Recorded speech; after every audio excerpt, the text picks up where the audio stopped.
The 67 Figure Show, episode 60. Let's hit it. Broadcasting from the Valley of the Sun outside Phoenix, Arizona. This is the 6 to 7 Figure Show. Tired of working so hard and having no time? Take your six-figure practice and turn it to a thriving seven-figure enterprise.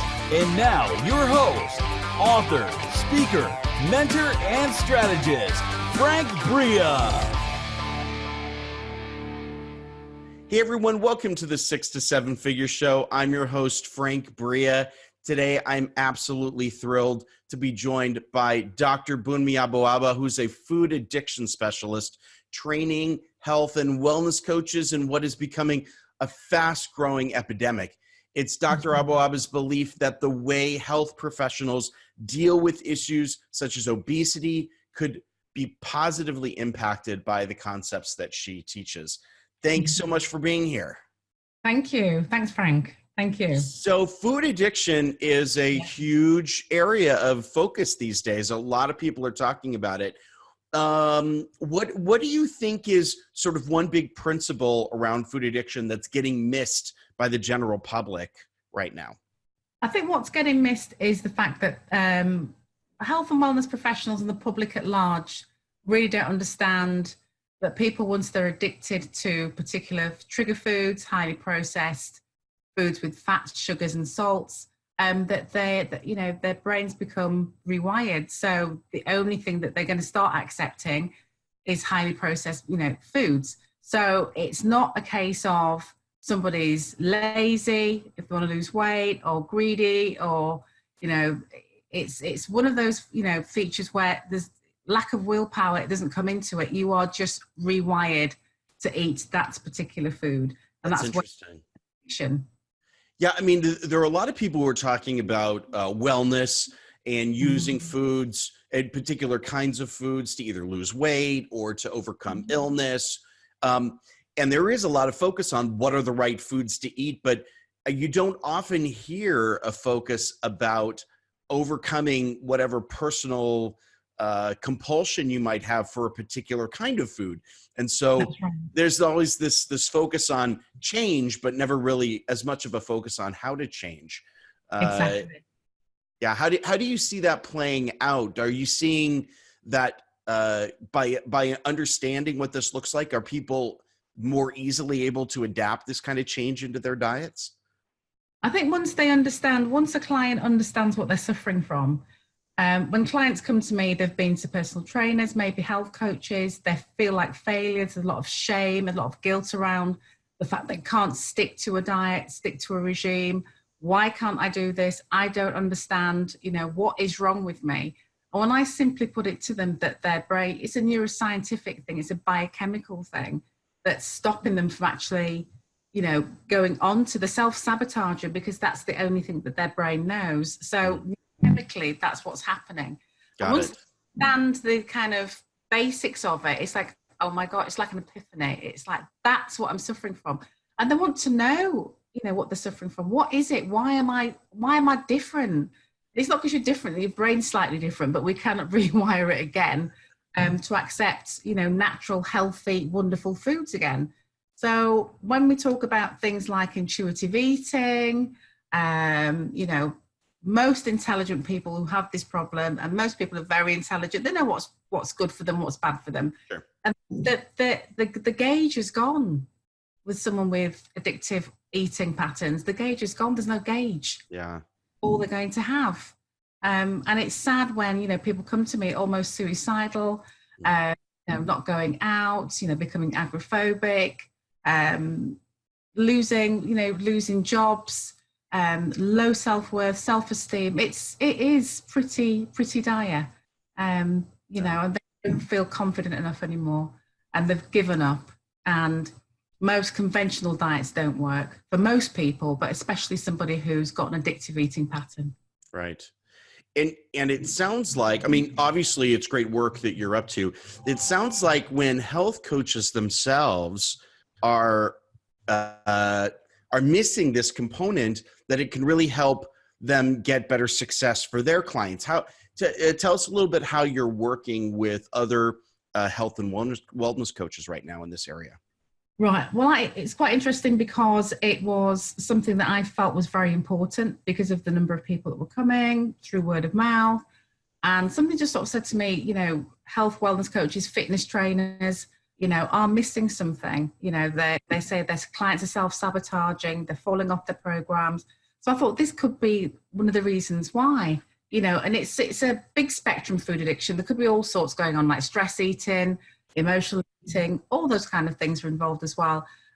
So I felt I'd put together a program, which I, put online. So it's an online program where I teach health and wellness professionals the rudimentaries, the whole, the whole radar of addiction, food addiction, and that it is an addiction problem. And I know people have this real kind of thing about, oh, it's addiction. It's, addiction's a bad word. Yeah. It's not a bad word. It just means something is being done to the point of self-harm. That's all it is. Yeah. We're here to help that person recover from self-harm, whether it's food, whether it's alcohol, whether it's drugs, it's no different.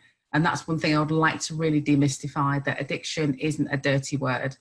And the coaches that I've trained, as, the last year's gone on, have really understood that component, and it's given them, an advantage, and they think more compassionately about that person that they're working with as well. Yeah. They're not two-dimensional beings. They are, emotional, mental, physical, spiritual. And this is what my program's all about. Nice.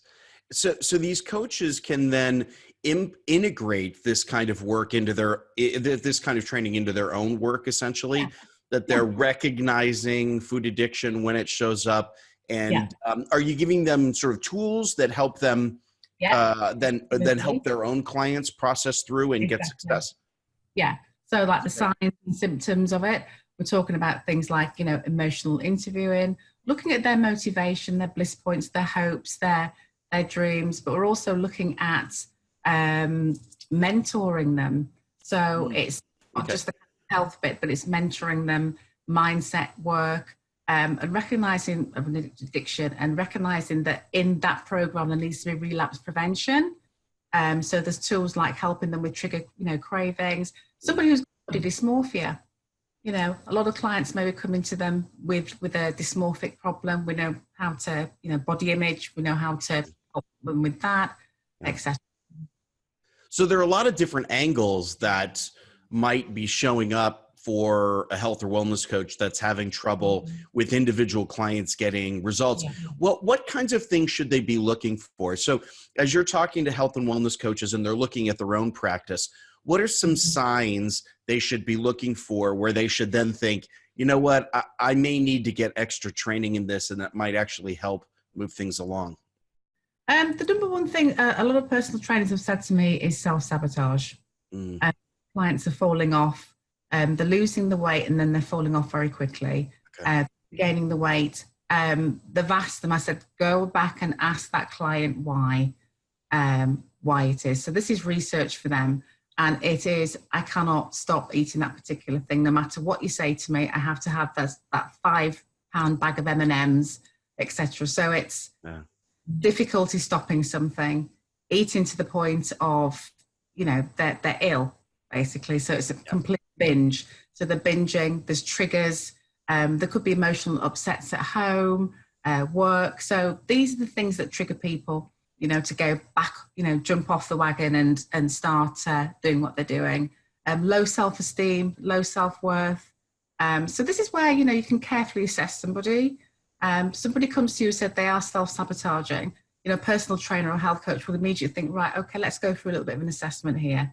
And it's a bit more than just, how much weight do you want to lose and how fit do you want to get. It's, you've been to several personal trainers or you've been to me several times. Let's see what's going on. Right. And that sounds like it also then gives them the ability to increase the percentage of success they're seeing with their clients, which in turn helps the business. I know we're talking about a very, personal, intimate thing when you're helping individual clients get over these emotional issues, but in turn, the value shows up in their own business as well, as they're able to help more people and get better success for people. Exactly. And then, more referrals, more recommendations. Right.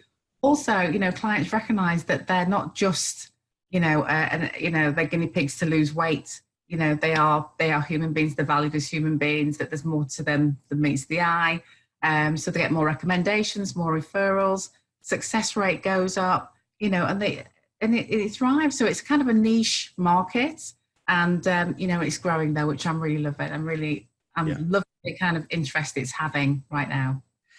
I would imagine too that, clearly from a customer success perspective, there's a lot of value there. And I'm a big fan of anything that increases customer success. Anyone who knows me knows that's a battle cry for me. But it seems also that on the front end, on the marketing side, to communicate to new clients, I suspect there's an entire group of people who feel so demotivated by their ability to change. They don't even reach out. They don't even think that a health or wellness coach or a physical trainer is going to be able to help them.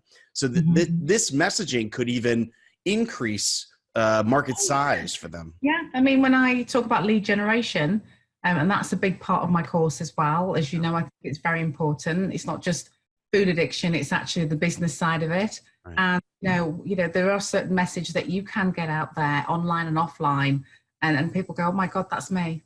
Yeah. I've done that, and I've pooped, and I think I'm addicted. And it's really interesting when someone goes, oh my God, I am addicted to chocolate and I can't stop, or that's the light-hearted stuff. But then some people on a deeper level go, that is me, and I would love to change. I'd love to change my life. I'd love to have a life that I deserve. And feel happy along the way at my weight loss journey, because it's an inside job. If you're not happy, you're going to continue losing weight. You're still not going to be happy, and you're back to square one. And you put that weight back on. Right. Yeah, that's a really interesting point. I love the way you say that. It's an inside job. That's great. I want to pivot a little bit to talk about your course. Can you kind of walk us through the structure of the course, how you take coaches through the process? Well, we start off with the basics of what is addiction. Okay. So we have an understanding of, what we're talking about. Then we go on to the subject of food addiction itself. What is that? How does it present itself? Signs and symptoms. What are the consequences? What are the stages from early stage to late stage? Then we look at all the different angles of food addiction. So there is what we call binge eating disorder, which is a bit of a grey area. Then we're looking at eating disorders. This is not eating disorders, it's disordered eating, but we look at the general, the eating disorder spectrum. So people get a real appreciation of, this is all around us. This is happening real time.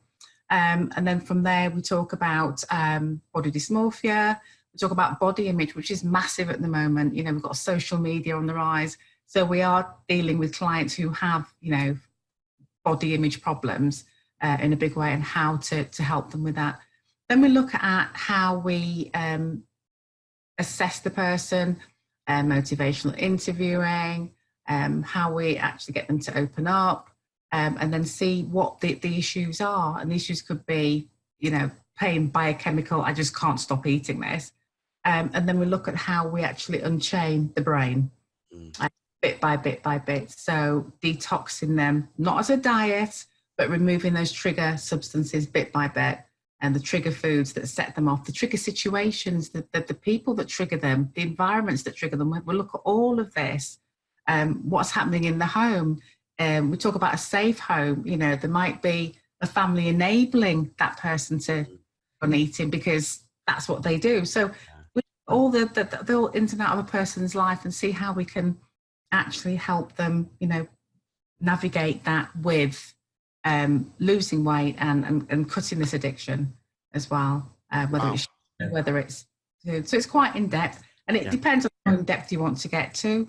Then we create what I call a recovery capital, so a kind of recovery program, because as I said, I'm an addiction specialist, so I think recovery just means healing, and healing from something. So that person is in recovery, a healing journey.